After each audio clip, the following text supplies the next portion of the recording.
Olá a todos. Nós estamos aqui no projeto inicial, falarmos da obra de Ivone do Amaral Pereira, sobre o livro Memórias de um Suicida, prestar esclarecimentos. Eu acho assim, a pessoa em si já é bem rica de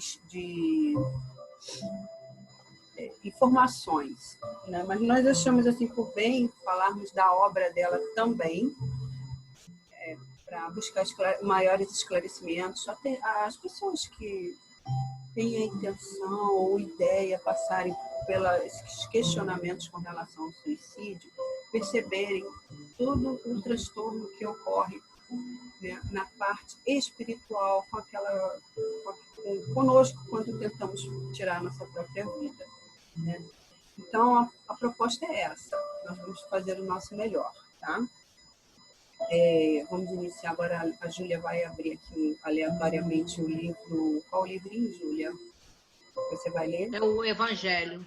É o Evangelho. Para nós iniciarmos nosso estudo com a ajuda dos nossos mentores, nos inspirando. Tá. Então, vamos ler. A página que saiu nesse momento para leitura é o capítulo 3 do Evangelho segundo o Espiritismo. Há muitas moradas na casa de meu pai. E a gente vai ler só o primeiro parágrafo do item 19, que fala progressão dos mundos.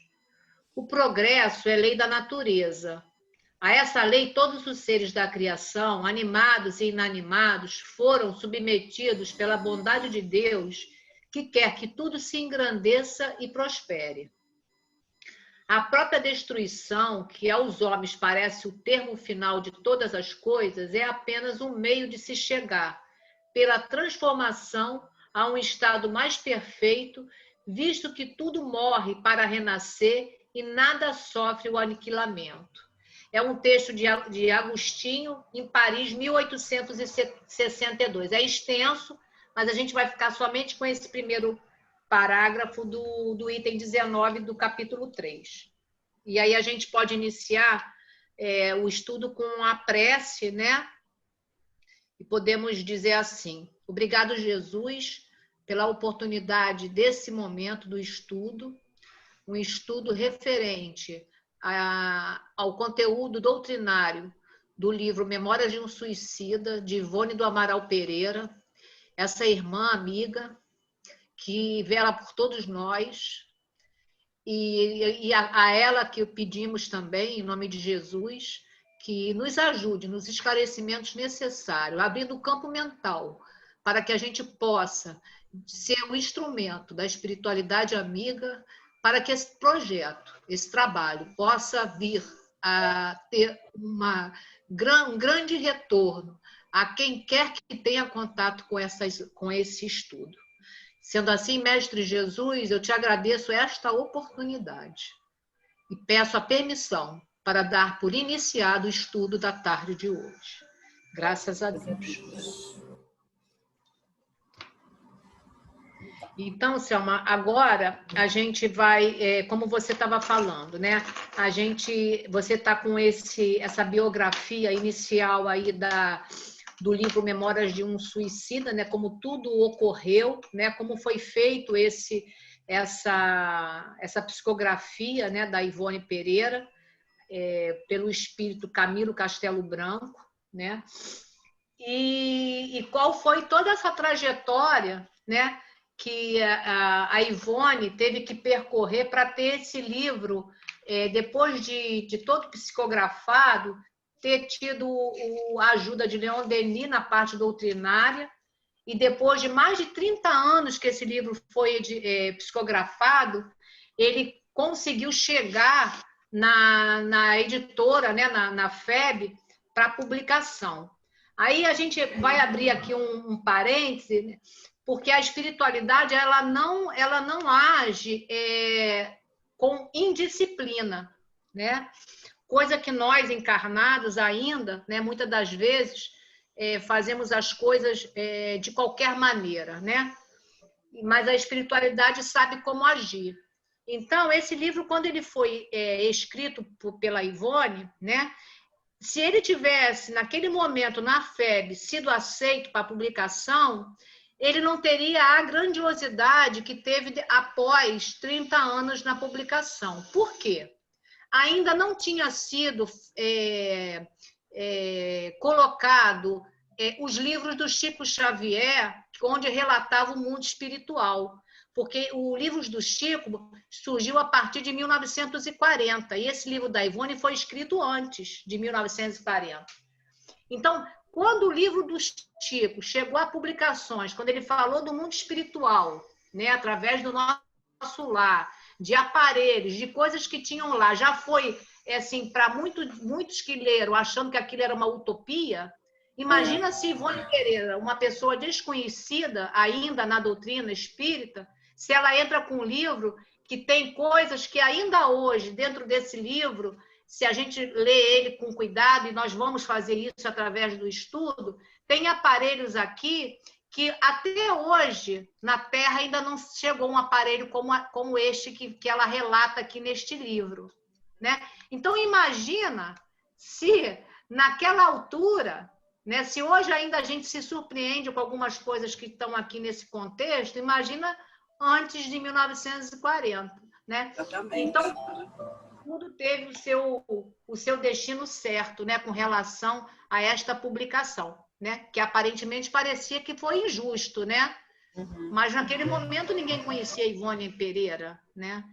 E tem uma frase do Chico Xavier para o livro Memórias de um Suicida que eu acho bem interessante. Depois eu posso até procurar saber onde está essa frase, para isso ficar documentado, né? Eu sei, né? Porque escutei, né? Que diz que essa obra da Ivone é uma obra que ela ainda vai levar mais 50 anos para os entendimentos. Então, é uma obra que foi feita naquele momento para 50 e mais 50 anos de estudo em cima dessa obra. Quer dizer, então, é de uma grandiosidade imensa, porque a Ivone, quando ela reencarnou, né, com vários compromissos, porque, como diz a Ivone, ela não era missionária, tá? Porque a gente fala assim, Chico tinha uma missão, Ivone não. Ivone, ela era devedora, ela veio muito comprometida com a mediunidade, ela teve todos os tipos de mediunidade que um ser humano encarnado possa ter. Todas ela teve, né? E ela tinha esse comprometimento. Charles, que é o pai espiritual dela também, que é o protetor espiritual direto de Ivone, ele disse que esta encarnação seria tipo a importância para ela conseguir dar o pulo, né, que ela precisava de todas as outras reencarnações onde ela se comprometeu cada vez mais com a lei. Aí muitas pessoas falam assim, mas por que a Ivone não veio com algum defeito físico, já que ela comprometeu as encarnações, né, pelo menos a última, que ela pulou de um precipício, né? E como é que ela não veio com problema nenhum, que normalmente as pessoas falam que se você morre assim, você tem que voltar assado, né? Que as pessoas começam a engessar isso na doutrina espírita. E o que a gente na verdade, entende? não existe uma regra, né? Você morreu assim, vai nascer assado. Não. Isso. Mas muitas vezes as pessoas têm esse entendimento ainda muito estreito, né, da misericórdia divina. Mas a Ivone, ela veio comprometida em várias reencarnações, até onde ela voltou ao suicídio, ela veio para ter contato com o Evangelho, porque ela reencarnou em famílias cristãs, né? Para que ela pudesse, junto ao Evangelho, ela dar um salto. E ela não quis saber de nada ligado à parte espiritual, né? Eu acho que aí a gente acredita que isso foi um comprometimento. E ela sai das reencarnações mentalmente perturbada. E foi por isso que ela cometeu os suicídios, né? Quer dizer, ela se comprometia na parte mental, né? Por isso que ela não só não agiu de acordo com o compromisso junto ao Evangelho de Jesus, como com todas as artimanhas ali da própria reencarnação, né? Que ela engendrou ali algumas problemáticas, e tem reencarnações da Ivone, que depois a gente vai levantar isso com mais cuidado, para não ter dúvidas nenhuma no que a gente vai falar aqui. Ela também se compromete e com isso é levada, não vou dizer a loucura, mas a um comprometimento mental, de muita perturbação, né? Então, quando ela reencarna como Ivone, o Charles, que foi o que, vamos dizer assim, assinou a reencarnação dela para que ela pudesse estar aqui, disse que era a oportunidade única para ela, né? Tipo, ela ia ter esse conhecimento doutrinário. A família dela, física, não era família conhecida espiritualmente. Ela não reencarnou mais com Charles, ela não reencarnou mais com o Dr. Bezerra, ela não reencarnou mais com o amor que ela tinha, que era o Roberto de Canalejas. Então, esses espíritos que acompanhou Ivone em outras reencarnações onde ela faliu, nesta encarnação como Ivone, todos estavam no plano espiritual. Então, o pai dela biológico, a mãe biológica, eram pessoas desconhecidas desse espírito. Tanto que Ivone, quando criança ainda, tanto que isso foi um motivo que o pai afastou ela até da família, ela foi criada, acho que pela avó, porque ela comprometia a casa, porque ela dizia que o pai não era aquele. Você não é meu pai. Porque ela via a figura do Charles de casaca, de cartola, entendeu? Então, ela via o Charles e ela sabia que o Charles que era o pai dela. Então, ela dizia, você não é meu pai é aquele que está ali, mas era só ela que enxergava, entendeu? Então, quer dizer, tem alguns episódios na vida da Ivone que até, vamos dizer assim, que é engraçado, mas quando a gente bota esse olhar, né, da doutrina, a gente vê que foi assim um meio que a espiritualidade encontrou e com o aval do Charles, ele conseguiu sublimar o amor por ela, né? Ele teve um amor carnal com Ivone numa vida, só que ele progrediu e ela ficou nos erros todos das reencarnações, enquanto ele deu um salto na evolução espiritual, né? Então, com isso, essa reencarnação da Ivone era uma reencarnação comprometida com o Evangelho, onde ela foi totalmente fiel a Jesus, a Kardec, e ela só serviu para a humanidade, né? Ela teve um trabalho belíssimo de cartas, que ela, através dessas cartas, ela ajudava no correio, como uma forma de atendimento fraterno.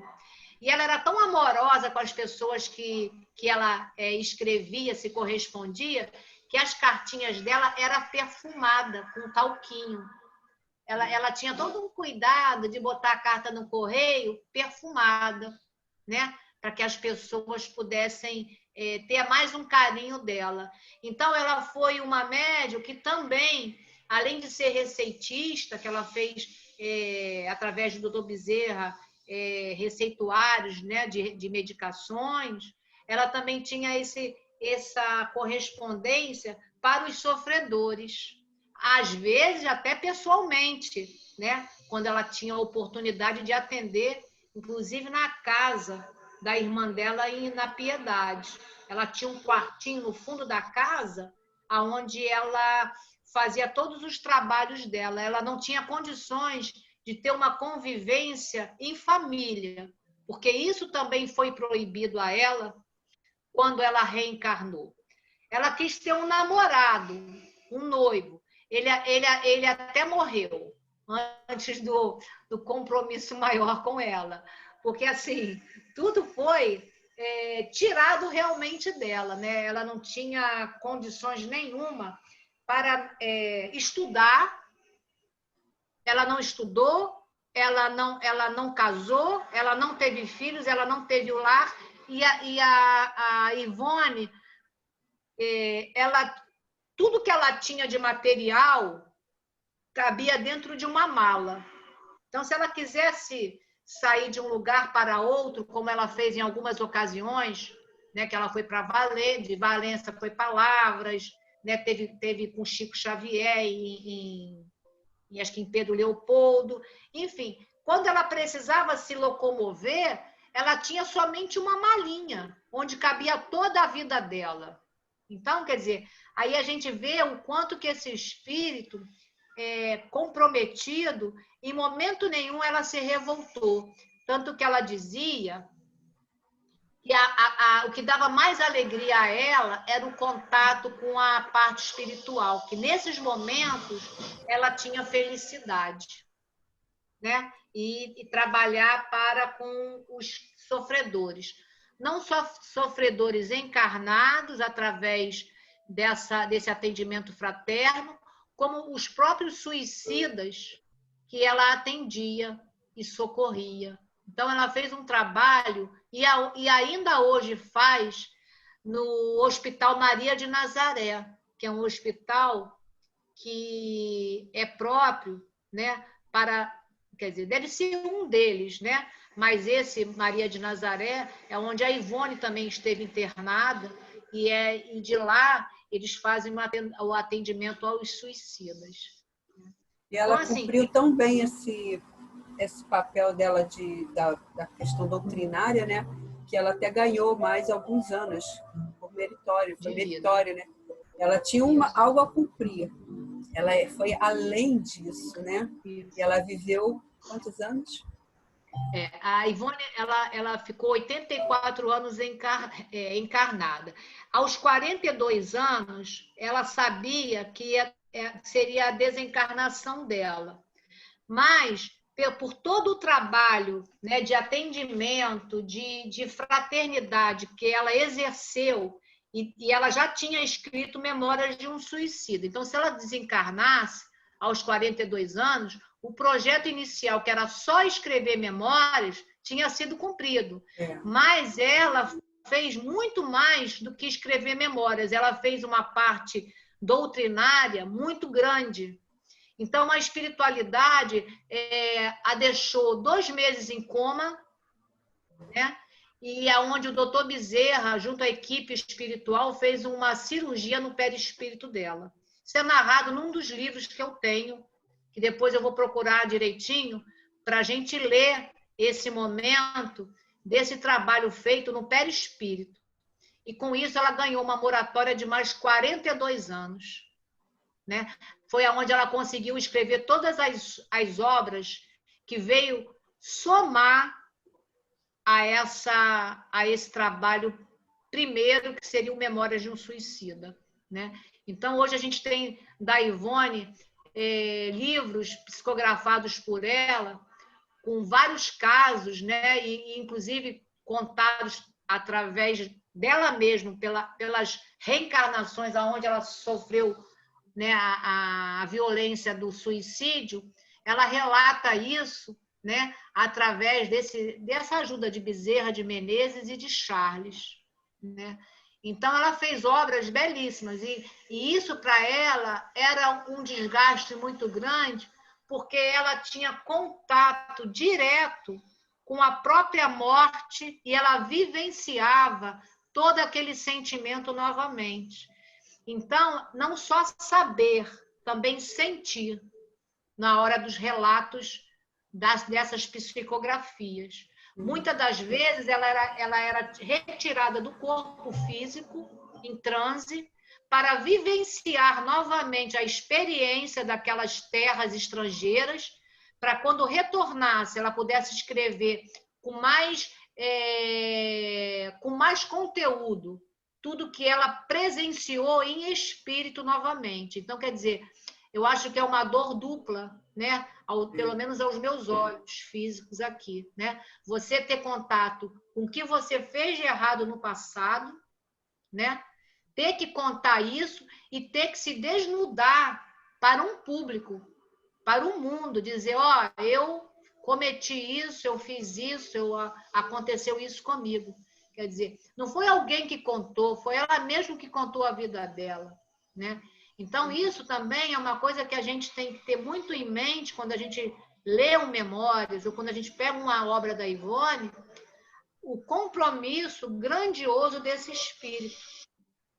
Porque em momento nenhum ela se melindrou, muito pelo contrário. Ela quis realmente mostrar, né, a grandeza, né, do Evangelho, né, e também mostrar que o suicídio não é o caminho, né? Só que ela fez isso de uma forma que ela não julgou, ela não apontou, ela simplesmente amou. Resignou e amou.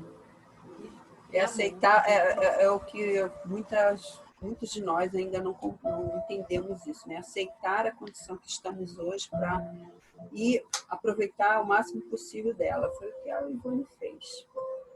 Então, eu peguei um resuminho aqui. Desculpa, você concluiu? Posso falar? Não, porque a Ivone é extenso demais. Então, assim, eu acho que a gente vai ficar aqui falando talvez 3 dias só dela e ainda tem muito conteúdo. Então, não 80 anos de vida, né? Tem muita história. 84. Então, 84. Não dá. Assim, mas, assim, no geral, eu acho que deu assim um global, né? E depois, evidentemente, vamos aos poucos trazendo material que vá contribuir para o nosso estudo. A gente não está aqui desvendando a vida da Ivone como os fofoqueiros, os relateiros, os que vai relatar a vida dela a nível de fofoca. Vamos descobrir o que aconteceu lá. Não. A gente vai trazer para mostrar quem foi esse espírito quando esteve aqui conosco, né? E foi uma pessoa muito próxima a nós, porque ela morreu em 1984. Então, quer dizer, ela morreu com 84 anos em 1984. Então, quer dizer, ela foi contemporânea nossa, né? Então, não era aquele espírito que a gente fala, o doutor Bezerra que morreu em 1800, 1900. Não, ela morreu perto da gente, né?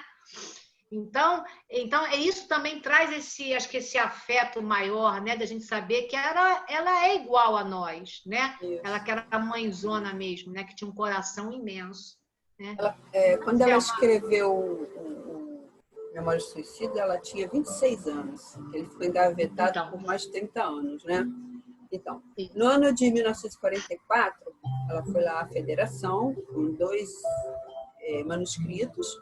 Ela foi um dos diretores, seu Manuel de Quintão, que quando ela começou a falar, ele imediatamente cortou-a e disse que não ia publicar nenhum livro que não fosse de Francisco Cândido Xavier. Né? Ela ficou assim, meio que chocada, aquele jeitinho dela de ser, né? Saiu, ficou muito desnorteada, chegou em casa, ela não tinha nem onde guardar todos aqueles manuscritos, né? E pensou em tacar fogo. Pegou o fósforo, foi lá para o quintal e ia queimar. Quando ela ia fazer isso, ela viu uma mão e os braços na frente dos manuscritos, como se estivessem a protegê-los. Né? E uma voz que sussurrou no seu ouvido, pedindo para que ela aguardasse. Ela identificou aquela voz como o Dr. Bezerra de Menezes. Né? Então, claro, né? Ela guardou os livros, deixou. Tempos depois, Leon Denis apareceu, se apresentou a ela, dizendo que a obra precisava de ser completada, porque, como já foi falado aqui pela Janinha, ele tinha o escrito todo tocante, mas não tinha aquela didática doutrinária que era necessária. E foi aí que ela compreendeu que o Quintão, na verdade, foi influenciado pelos espíritos para não aceitar, porque senão não ia ter a repercussão que era necessária, né? Pela falta de material didático e espiritual que era necessário. Quando ela concluiu, ela voltou lá, foi atendida pelo Dr. Vantuil de Freitas, muito atencioso, só que ele só fazia revisão com escrito datilografados, e ela não tinha máquina de datilografia, tudo era escrito à mão, ela não tinha nada. E lá ficou por mais 7 anos, quando seu sobrinho lhe deu uma máquina de escrever.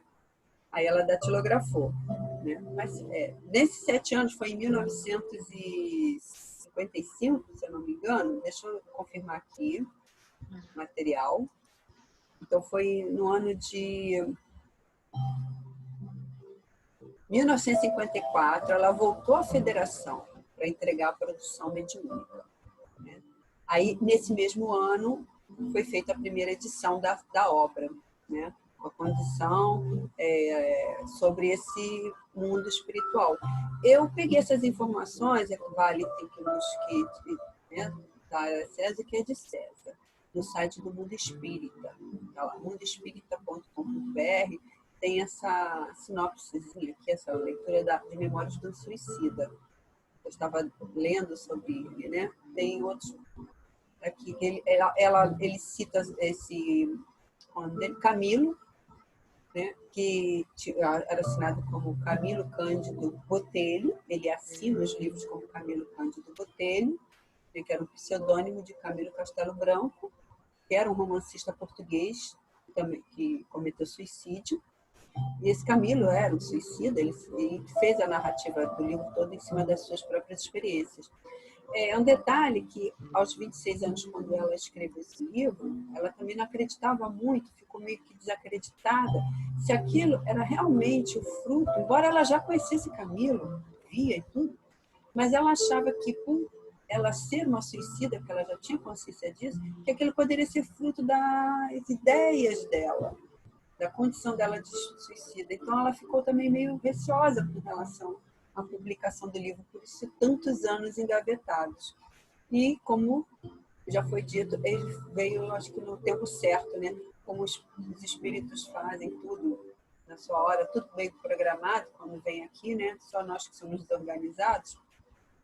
Assim como Kardec teve a programação de divulgar a doutrina espírita, né? Então, esse livro também, eu acho que ele veio ele veio com uma programação bem assertiva no tempo dele, né? Para que atingisse realmente o maior número de pessoas. Tanto é que ele é o livro mais conhecido, né, de Ivone Pereira. Não é isso? É isso. E é um livro para ser estudado por ainda mais 50 anos, como disse Chico Xavier, que depois eu vou trazer isso aí, bem explicadinho, né?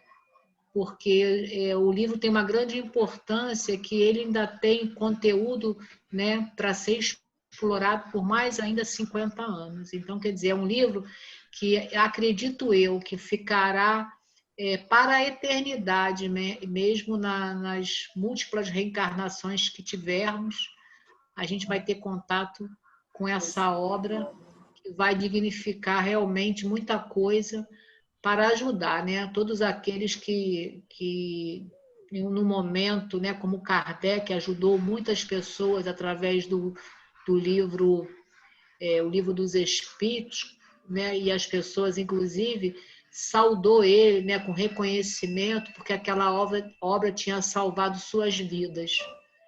Então, da mesma forma, né, que Kardec, através do Livro dos Espíritos, salvou muitas pessoas, né, para não cometer o suicídio, com certeza essa obra da Ivone, ela sendo estudada, né, ou até comentada, né, ela vai trazer, com certeza, né, como já trouxe até hoje, muita ajuda espiritual, porque ela está embasada dentro de todo o conteúdo doutrinário. Uma coisa que a Ivone deixava muito claro em todos os seus comentários, que ela jamais se afastaria 1 milímetro de Jesus e de Kardec.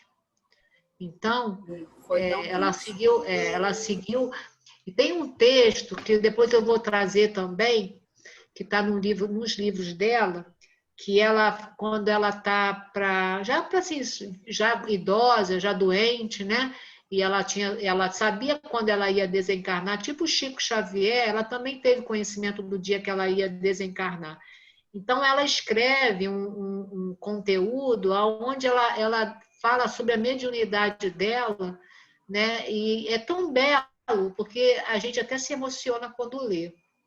Eu vou procurar direitinho, numa próxima oportunidade, eu vou trazer esse conteúdo, mostrando a grandiosidade desse espírito já comprometido nesta existência com o Evangelho, coisa que no passado ela não conseguiu. Nós estamos aqui apontando de forma alguma o que deveria ter sido feito no passado, né? Porque nós também temos muito comprometimento com a lei de Deus, né? Estamos aqui para julgar ninguém, né? Mas eu sei que nesta existência ela conseguiu, né, cumprir com êxito toda uma programação com bônus, vamos dizer assim, né, com muito mais, né, do que ela veio comprometida em fazer. Então, isso é para nos inspirar, porque aquela hora que a gente tem nós, né, vamos dizer, que temos uma mediunidade, porque todos nós temos num grau qualquer, mas não ostensiva como Ivone Pereira, a gente se sente, às vezes, muito desmotivado, né? Aí, quando as pessoas falam, né, que estamos num momento muito crítico, né, da humanidade, inclusive agora com esse problema da pandemia, eu costumo sempre dizer que isso já estava em muitas pessoas, né? Muitos de nós já tinha essa pandemia existente na nossa vida, porque muitos de nós estávamos já privados de muita coisa. Por quê? Porque faltava a parte material também, né? Então, por quê? Porque houve momentos de dificuldade para várias pessoas, né? E isso fez com que muitas pessoas tivessem sua vida desarrumada, vamos dizer assim, né? Então, esse comprometimento, né? Isso trouxe muita instabilidade emocional, né? E a gente sabe que juntou tudo, né, num momento que, né, vamos dizer assim, juntou tudo, né? O momento das pessoas individualmente com o problema que a humanidade junta sofreu, que aí nesse momento não, até a parte financeira não era mais importante, que quem tinha dinheiro não pôde fazer o que estava acostumado a fazer. Então, de uma forma ou de outra, foram todos privados de alguma coisa. Não só aqueles que já estavam privados por N razões, tanto e aqueles que também já tinham condições para muita coisa também foram privados de outras. Então, nesse momento, a gente vê o desânimo nosso com relação à vida. Entendeu? A gente, às vezes, não vê a luz no final do túnel. Aí as pessoas perguntam, mas você não tem fé em Deus? Você não conhece a doutrina? Você não tem a sua religião, a sua igreja? Né? Mas muitas vezes essa perturbação ela é muito grande nos corações das pessoas. E só quem está vivendo é que tem noção para falar com propriedade. Por isso que a gente não deve julgar ninguém, porque aparentemente aquela pessoa está sorrindo, está pintada, está arrumadinha, ajeitadinha, e por dentro tem um coração que sangra. E as pessoas não conseguem enxergar. Por que não conseguem? Porque o emocional não é visível. Porque se eu sofresse uma amputação no meu braço por um acidente, era visível. Ah, ela, coitadinha, ela não tem o braço. Ah, vamos ajudar ela a atravessar, ou a escrever, ou a fazer alguma coisa. E quem sofre na alma? Mostra o quê? Às vezes, a aparência de uma pessoa muito feliz, que é a forma que as pessoas encontram para não aumentar o entorno com perturbações que já existem, ou seja, contribuir com mais preocupações. Então, eu acho que esse estudo aqui também será um alerta para todos nós a olhar o próximo, aquele próximo que está lá no Evangelho, quando Jesus chamou a atenção do homem caído, naquela simbologia da parábola. Quem é teu próximo? Né? Então, que a gente possa, através dos estudos, principalmente do Memórias de um Suicida, a gente consiga sair de nós para buscar o outro. Porque isso é a verdadeira caridade. Né? E Jesus nos disse, está no Evangelho, que ele é amor, justiça e caridade. Então, isso é uma lei que está, inclusive, na codificação, onde Kardec nos mostra isso com propriedade, a lei de justiça, amor e caridade. Só que essa lei, ela não são 3 leis, ela é uma lei só, que tem 3 coisas reunidas, e que no grego eles dissertam também a respeito disso, que elas não são para ser separadas, muito embora as pessoas, quando lê, interpretem dessa forma. Lei de justiça, amor e caridade é uma coisa só, porque você não tem como fazer justiça sem a caridade. E sem amor. Então, que tenhamos isso em mente para que a gente possa ver o outro como realmente o nosso irmão na caminhada terrena. Eu sei que é difícil, muitas vezes é muito difícil, mas precisamos começar. E a gente tem um exemplo formidável da Ivone, quando ela se comprometeu nesta existência em fazer a diferença na existência dela. Então, não vamos fazer uma coisa grandiosa, talvez, como Ivone. Acredito que não. Eu digo por mim, eu com certeza não farei. Mas se eu conseguir salvar alguém, né, seja lá de alguma questão complexa, não só do suicídio, mas qualquer outra, né, que faça a pessoa vir a falir, né, e com isso perder, às vezes, uma reencarnação por um mau procedimento. Então, se eu já ajudar um irmão desse, e se eu for instrumento disso, eu acho que eu já posso me considerar esse verdadeiro homem de bem, que o Kardec diz para a gente, né? No Evangelho. Né? É isso. Acho que é a contribuição que eu, nesse momento, posso dar. É amar ao próximo como a ti mesmo, né? Também. A gente aprender esse amor é importante. Né? Acho que falta muito isso. Esse amor universal. Rabo da minha gata. Deixa eu fazer aqui, por exemplo, hoje é uma coisa bem introdutória. Deixa eu abrir aqui um portinho para ela. Né, nós estamos fazendo uma apresentação de Ivone e do conteúdo do livro, né, Memórias de um Suicida. Na próxima, estaremos efetivamente entrando na questão do livro, se Deus quiser, e assim permitir. Então, mas uma pequena narrativa aqui, que é, inicialmente, esse livro ele relata os padecimentos do espírito após a desencarnação que ele próprio causa, né, nas regiões, né, de sofrimento, daquela região dos suicidas.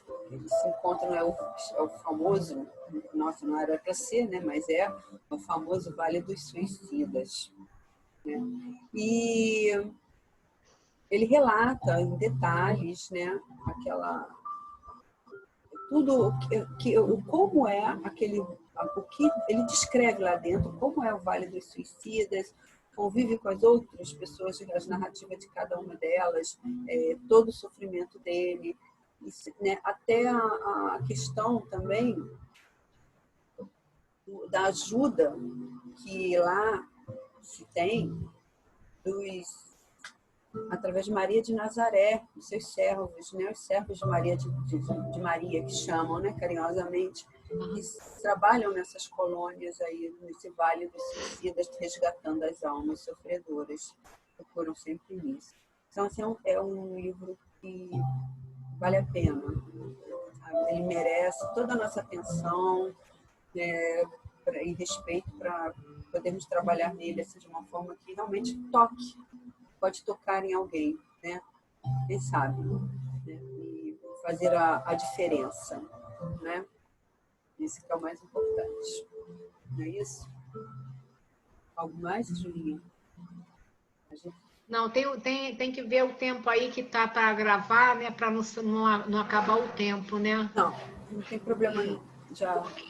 A gente não se estender, porque, assim, como eu te falo, né? Conteúdo tem, mas eu acho que a gente também tem que ser disciplinada dentro desse Não tema. Nem que depois a ficar gente faça. muito tempo para também Não, não se tornar uma coisa cansativa até para quem está é, assistindo. E assistindo, né? como todos nós E aí a gente estamos fez. amparadas, Aí, né? isso. Desculpa, como todos nós estamos sempre amparados pela espiritualidade, nós chamamos, pedimos intuição, claro, ela se dispõe a estar do nosso lado, mas a espiritualidade tem muito trabalho a fazer, então elas não podem ficar aqui de papagaio de pirata o tempo inteiro ao nosso lado, né? Digamos assim. Então a gente também tem que ter esse respeito com relação ao tempo deles, nosso e deles. Então, eu acho que hoje seria só essa parte introdutória mesmo, para despertar um pouquinho até da curiosidade daqueles que veem, ouvem, né? Queiram continuar, que eu espero que agrade a maioria, e que a gente possa fazer um trabalho realmente grandioso. Não com querendo louros, mas querendo ajudar sempre, né? Tudo pela doutrina espírita, né? Aqui somos só o intermediário para levar os ensinamentos doutrinários através desse espírito que foi Ivone do Amaral Pereira. Então, é isso que a gente quer deixar aqui, né, como começo, hoje, dia 30 de setembro de 2020, último dia do mês, né, de setembro, que é um compromisso, né, do Setembro Amarelo, né, com a prevenção do suicídio.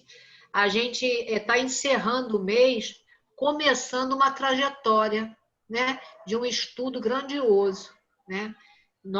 Que nós possamos ser esse instrumento da espiritualidade, levando de uma forma sem julgamentos, só realmente trazendo, né, os ensinamentos de Ivone e o que o livro Memórias pode deixar para a humanidade. Então, que possamos ser esse instrumento na mão da espiritualidade, né? Falo por mim, falo também pela Selma, que isso aconteceu na nossa vida de uma forma que nós nem esperávamos, né? Porque isso não foi desenhado. A gente tinha esse projeto antigo e a gente está colocando agora no papel. Muito pelo contrário, estamos começando praticamente sem muita, uma sem conversa de um muita dia para o bagagem, outro. né? Tem muita bagagem, porque a gente tem até os livros, tem algum conhecimento, mas a gente está só com a boa vontade, né? E como diz Leon Denis, né, que a vontade é a maior potência da alma, então a gente está com a maior potência, que é a vontade, né? E aí agrega a vontade os espíritos amigos que comungam, né, fraternalmente com a gente, quando a gente está disposta a seguir na seara do mestre, né? Então, comprometidos com certeza com a lei divina, né? Porque estamos aqui reencarnados num planeta de provas e expiações, então temos comprometimento com essa lei, né? Então, que a gente possa, de alguma forma, levar essa ajuda não só para os outros, mas para nós mesmos, porque somos os primeiros que estamos ouvindo isso, né? E, então, tudo isso aqui é para mim, para a Selma, né? E eu espero muito, muito mesmo, que esse trabalho tenha assim uma ajuda, né? Faça realmente essa ponte, né, com a espiritualidade e a humanidade, né? E através de nós, né? Seja. Comprometidos aí em ajudar. Somente isso, com a vontade. Assim seja. Então vamos encerrar. Isso, Selminha. Então vamos encerrar numa Você prece de faz a prece, por agradecimento. favor. Obrigada, Deus. Obrigada, Jesus. E toda uma falange espiritual que se encontra conosco nesse estudo de hoje. Que possamos continuar com toda a inspiração e ajuda espiritual possível para darmos continuidade nesse trabalho. Que fortalecidos cada vez mais nossa fé. Obrigada, Deus. Graças a Deus.